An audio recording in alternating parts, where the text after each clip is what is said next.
Today's video is about the book Scattered Minds, a new look at the origins and healing of attention deficit disorder. This book was written by Gabor Mate, Dr. Gabor Mate. It's an outstanding book. You know that I'm generally quite critical of popular psychology books, self-improvement literature. But this book is an exception. It is still relevant after a couple of decades since it was published.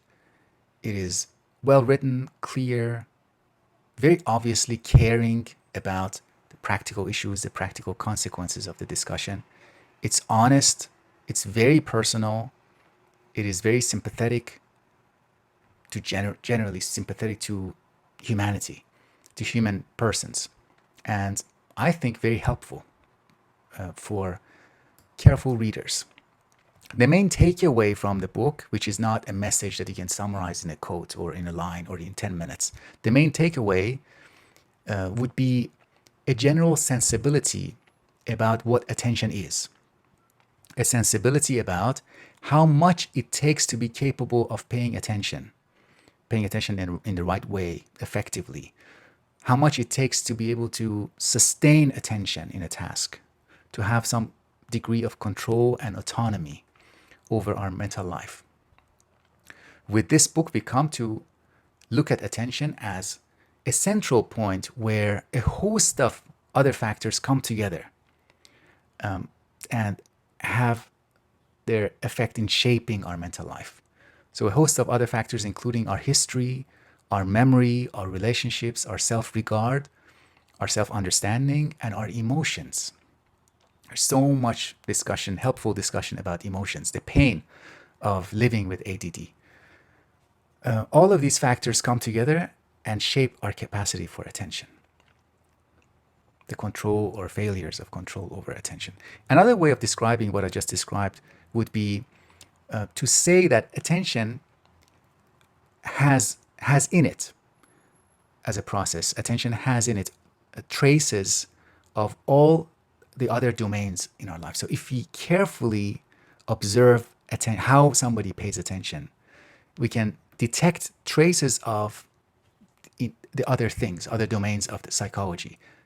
Their self-regard, memory, implicit memories especially, relationship, their attachment to significant others, history of our development, the cultural atmosphere that surrounds us, and even our general sense of safety in the world. So all of those things leave their traces, leave their marks on attention and the activity of attention, the manner in which we pay attention. That's why I said it has in it traces of all the other domains. So I am recommending this book, especially if you are a student of psychology. Reading this book would be a lot more helpful than reading a lot of other so-called textbooks or simplified books in psychology.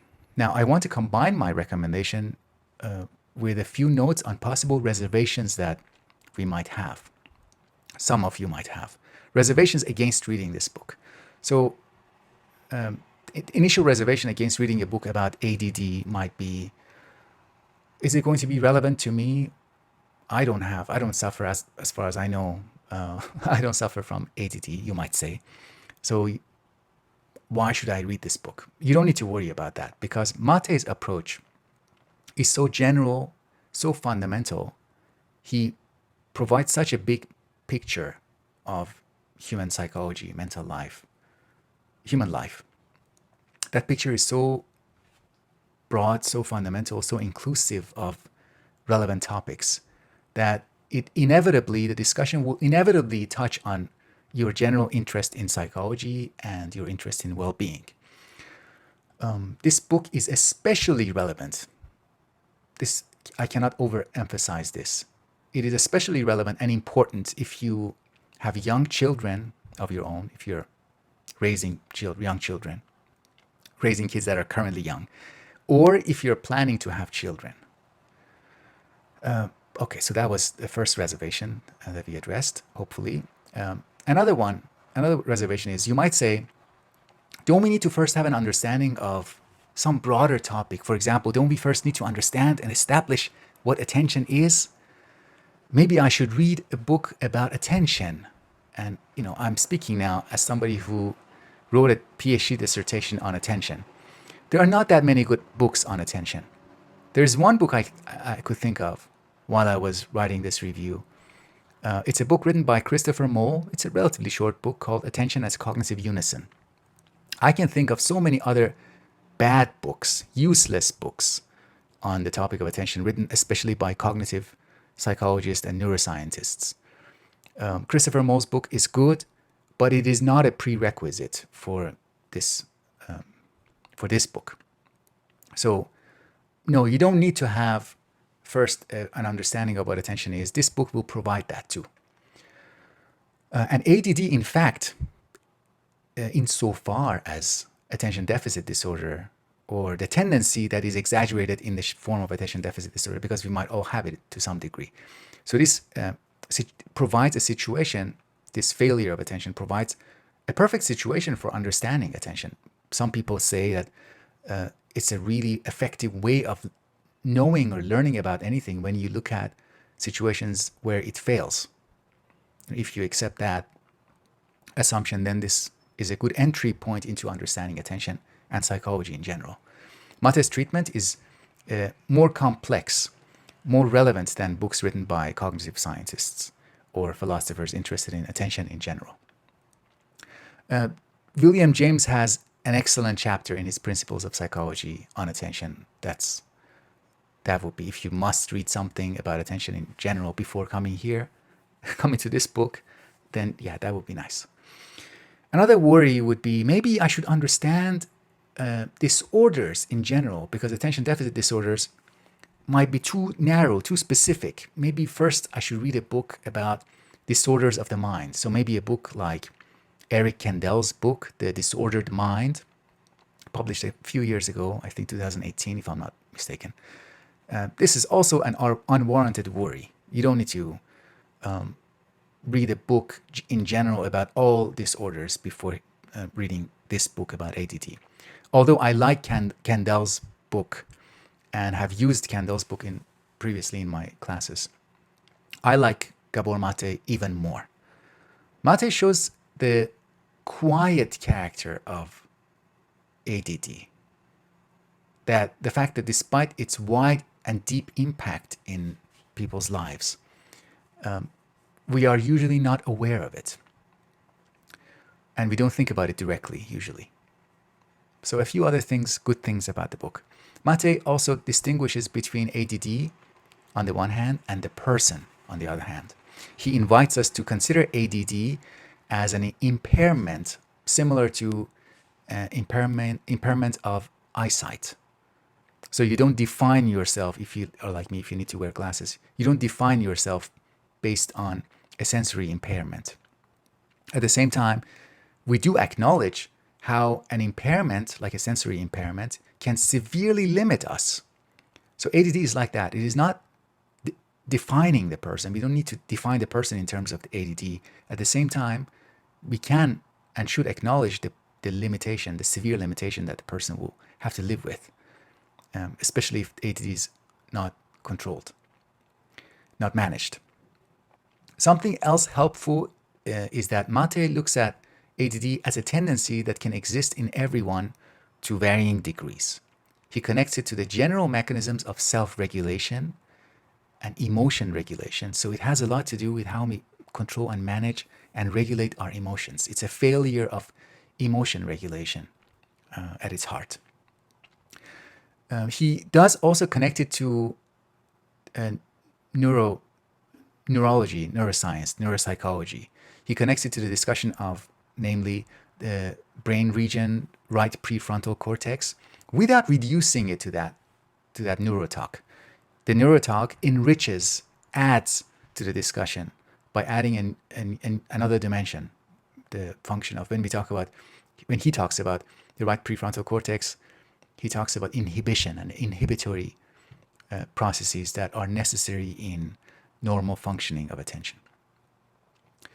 He also talks about the economy of attention, or the economist's metaphor, we might say, of attention. attention as a resource.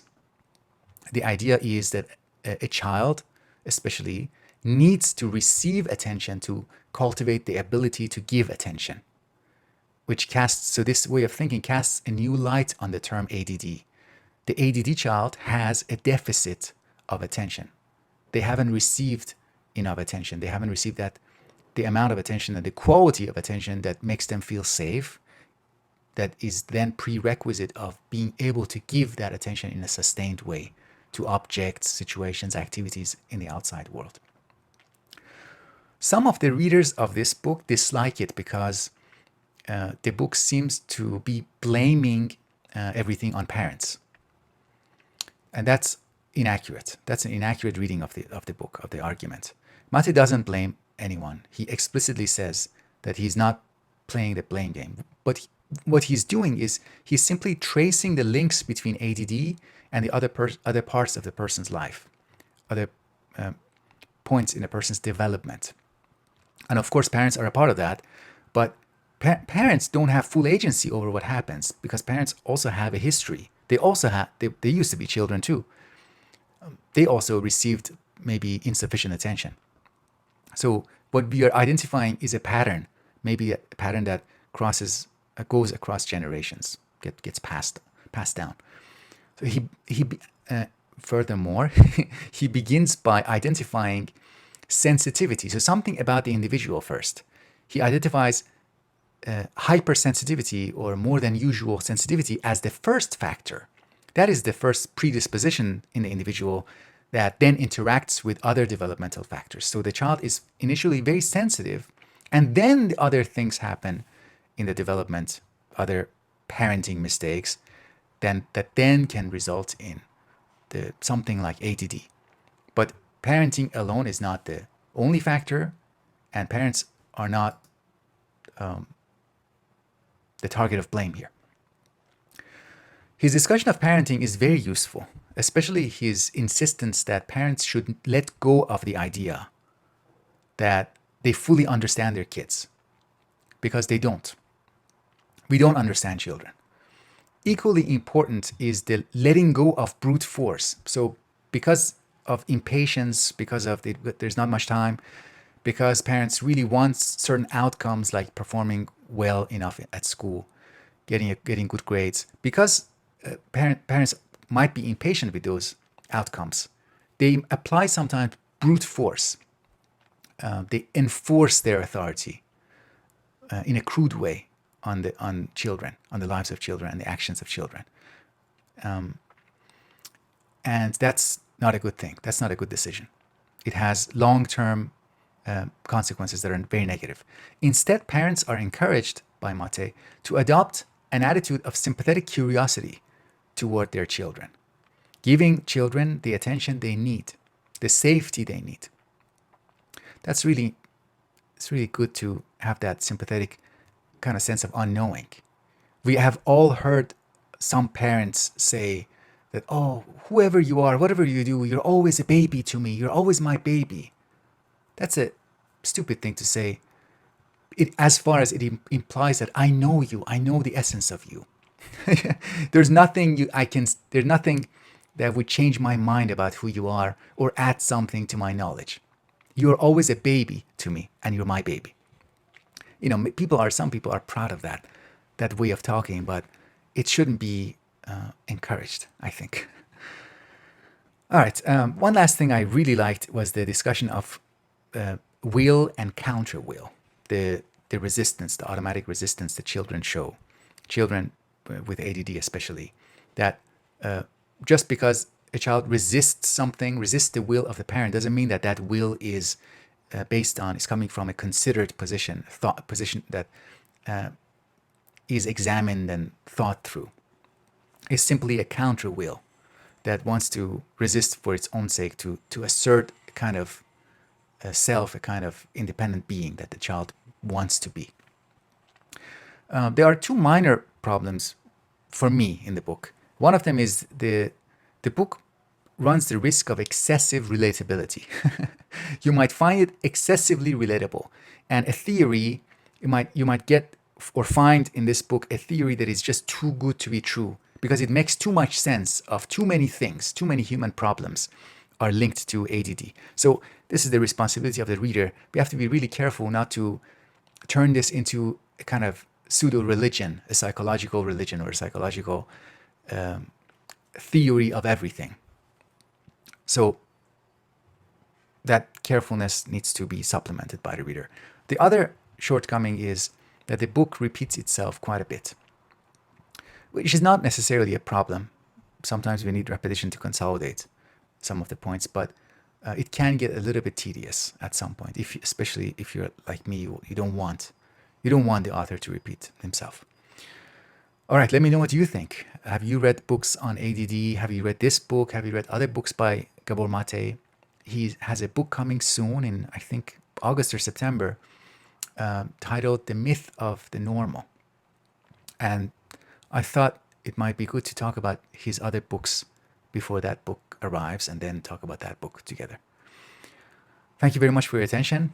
Let me know if you have comments and take care of yourselves. Until next time.